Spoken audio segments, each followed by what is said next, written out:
less right-wing, or maybe they want him to be a Democrat, or maybe they want him to, often the media wants more access. I mean, clearly there's a deep discontent on the media side. And so I'm just trying to ask from your point of view, what is it that you think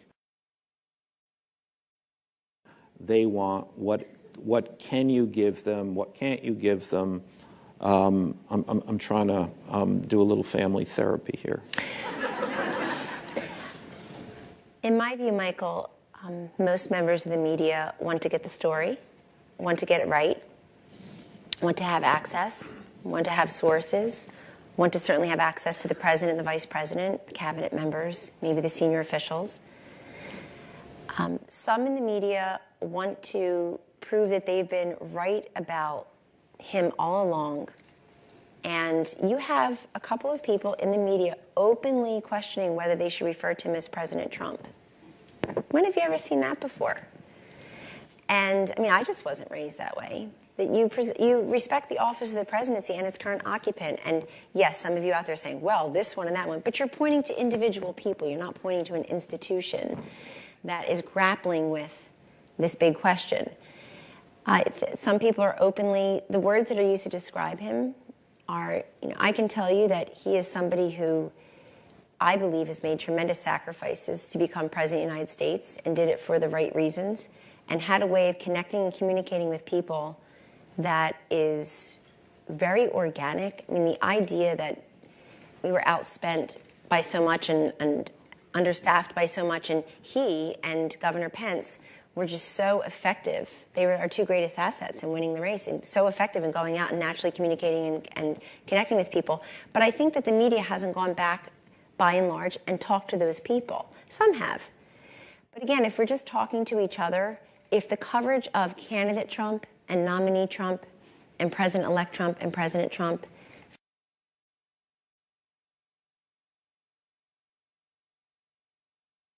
feel and look relatively the same, then I'd say we haven't really progressed into how to cover him as a president or an administration. If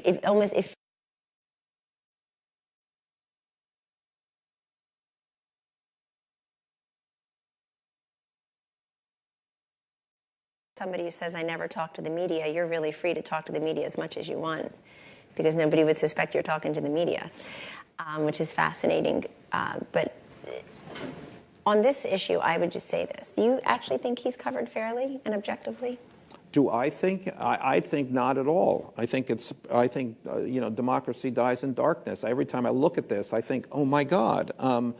No, from my point of view, as someone who literally writes about this, I think that we're in totally uncharted territory.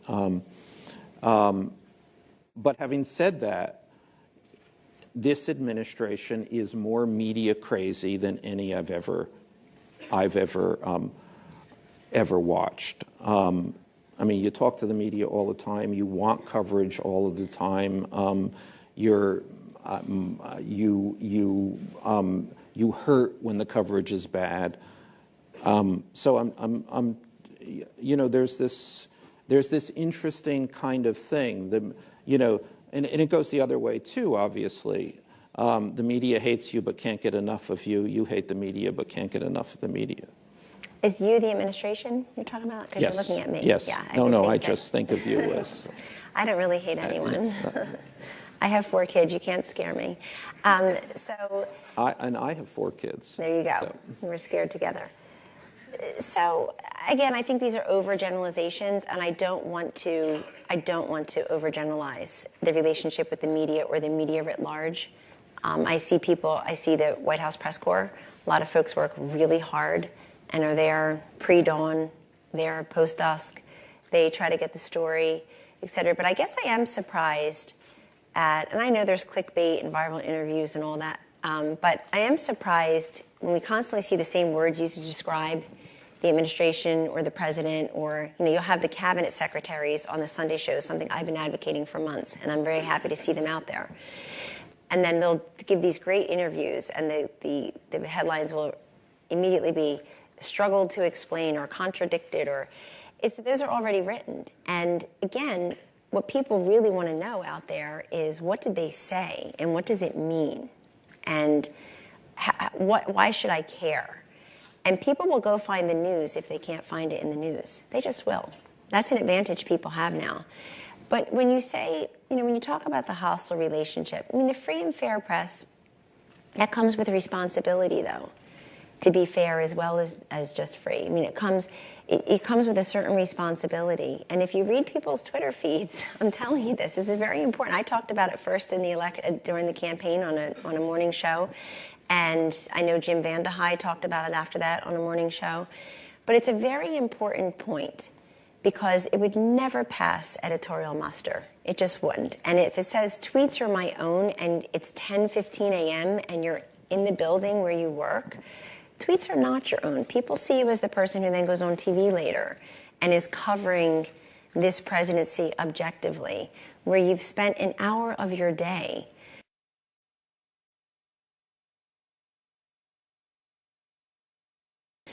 because it's ratings. You're not going to hear that. I don't know if we heard it this morning. I didn't listen to every word said, but you're not going to hear that. If it were the other way, and when it is the other way, it's every screaming headline, it's every chyron, it's every lower third on every cable station.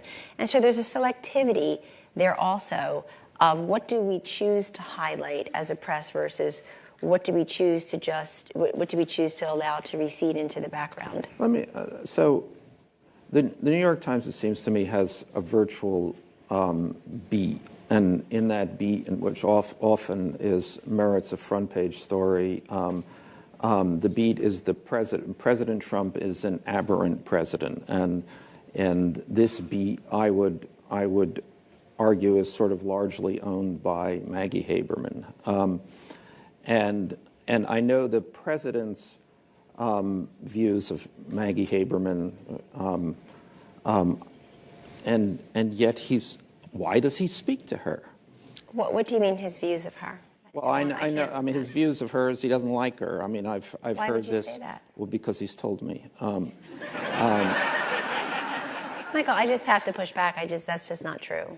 I think it's inappropriate to say who the president does not like, respectfully. And you just made my entire point about how he's covered like he's, a guy sitting next to you on the bus. He's the president of the United States, and he obviously respects her because he gave her an interview last week. No, well, that's what I'm asking. She's one of two journalists he called right after the health care bill was billed. Totally, and I'm wondering why she literally writes.